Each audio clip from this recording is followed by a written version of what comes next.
Hello, viewers. You're welcome to today's show. My name still remains Nkeiru Nwosu. Today, we'll be looking at reasons why parents abuse their children. Some parents consistently abuse and ridicule their own biological children. These parents say unfavorable things to their children that hurt their children's feelings and emotions. There are so many reasons for that. Number one is parents may resort to abusive behaviors when they feel they are losing control over situations at home. For example, they are losing grip over something they cherish. The thing is slipping away from them. So they become toxic and aggressive. For example, when the father is unable to provide for his family due to financial instability, he cannot give his family the luxury that he desires to give them. This will get him frustrated and unfulfilled. So he will unleash his frustration on his children in the form of abuse. Children are the easiest to manipulate or abuse without them knowing that they are being abused, using toxic behavior as a defense mechanism. So they do not face the shame because he cannot provide for his family. So he's using toxicity, abuse as a defense mechanism so that he will not face the shame of being inadequate.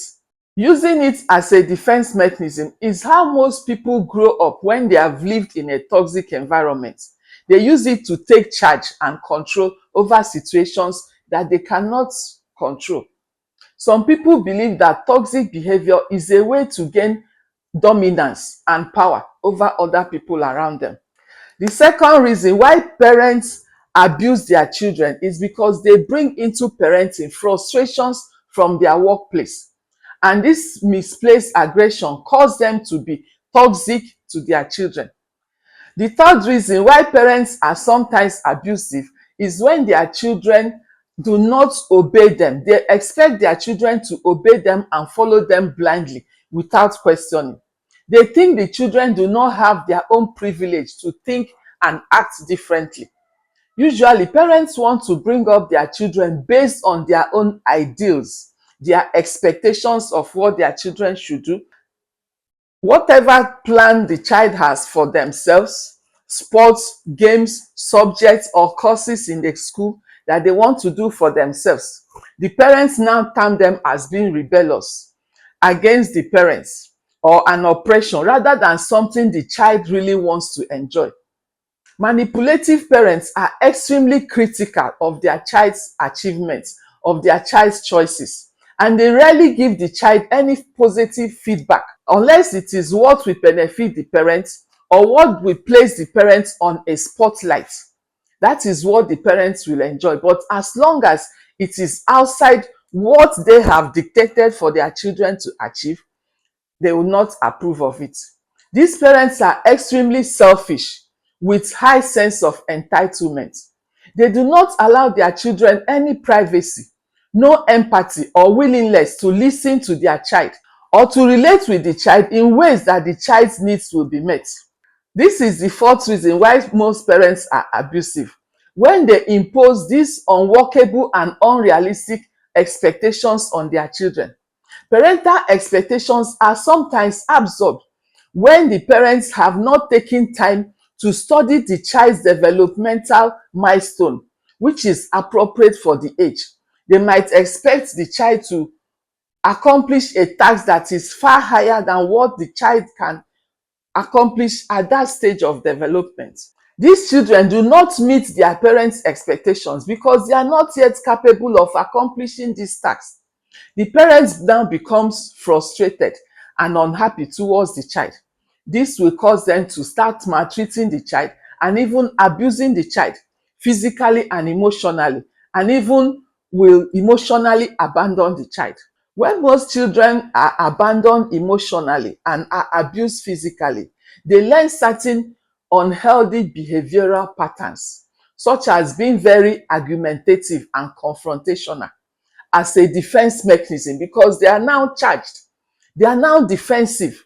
These children grow up to be argumentative and confrontational as a defense mechanism to gain back control, to gain back their self-esteem, which they feel has been eroded through the abuse. The child may also begin to avoid certain people and certain circumstances which reminds them of the abuse. Additionally, most abused children are hyper-vigilant. They are always on the alert for signs of danger, even when the environment is safe for them. They overreact to situations that trigger the memory of the abuse. For example, if a child has always been sexually abused by an older person in the house, when the child is in an environment, maybe the child visits the friend's house and then the friend's elder brother touches the child, it will trigger that memory and the child will overreact. The child will start hitting, the child might run off, the child will behave somehow strange to the people around. That is it. That's they overreact to situations that trigger the memory of the abuse. Also, parental abuse causes the child to develop feelings of self-doubt, where they blame themselves for the hurtful ways their parents are treating them. They say it's their fault, it's something they have done. They believe that they are responsible for the abuse, so they take it in. They will also internalize the negative perspective their parents have about them, leading to self-criticism, self-doubt, and consequently lack of confidence in their own judgment and their abilities. Abused children also experience psychological issues such as anxiety, depression, aggression, and withdrawal from friends and family. They withdraw. Another reason why parents abuse their children is because the cycle of toxicity is being perpetrated. When they grow up, they repeat the same harmful behavior they witnessed while they were children. Generally, most abusive parents were also abused themselves. They have seen these treatments meted out on them while they were children. As they grow up, they have no clear guidance or role model on how to effectively parent their children positively. They choose to repeat what they witnessed in childhood. These abusive parents think that when faced with frustration and stress, the best way to win is by beating down the problem into submission. And that problem, what they see as a problem, is their child that they now term a rebellious child. They think that by so doing, they are doing their child a favor. They believe that the right way to discipline a child is by associating pain and fear to bad behavior. When the child misbehaves, they inflict pain, they inflict fear on the child. For example, Daniel is 17 years old and he's in grade 9. But ideally, Daniel is supposed to be in grade 11. He's struggling academically, unlike his younger sister, Vera, who is 15 years old and in grade 10. Vera seemed to be progressing through her academics with so much ease. Daniel was doing well in his previous classes before his dad, Stephen, made him to choose science subjects in grade 8 instead of the art subjects he was very good at. He wanted to study mass communication in the university. He loves reading news and public speaking. But his dad insisted that he does science, that he wants him to be an engineer. His dad told him that mass communication is a course, a program for female, that he's a man, that he should study engineering. So Daniel chose the science subject.